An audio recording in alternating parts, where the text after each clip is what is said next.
یہ میں نے سوال آپ کے لیے رکھا ہوا تھا بچوں کے حوالے سے، اسلام تاکہ آباد نا صرف تفصیلی بات کریں گے، یہ پہلے بھی بات چلتی رہی ہے۔ اسلام آباد ہائی کورٹ نے آرڈر بھی کیا تھا کہ ان کے بیٹوں کی، قاسم اور سلمان کی،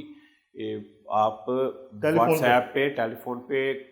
گفتگو کرائیں، لیکن وہ کبھی ہو نہیں سکا۔ ان کے بیٹوں نے پاکستان آنے کی کوشش کی، وہ نہیں آ سکے۔ انہوں نے ویزے کے لیے درخواست دی، وہ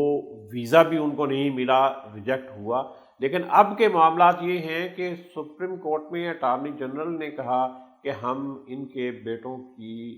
بات کرانے کے لیے بھی تیار ہیں، اور انہوں نے زیادہ وقت نہیں، انہوں نے خود کہا کہ یہ بس 16 فروری تک ہو جائے گا یہ سارا کام۔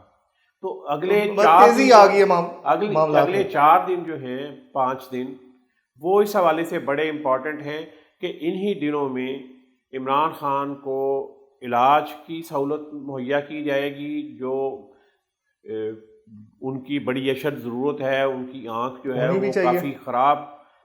کنڈیشن میں ہے، جس طرح کی رپورٹ انہوں نے دی ہے کہ انہوں نے کہا کہ جی یہ معاملہ کوئی ٹھیک نہیں ہے، یہ تشویشناک ہے ان کی آنکھ کی حالت، تو اس کا فوری علاج ضروری ہے۔ اور یہ بات صرف ایک رپورٹ میں نہیں،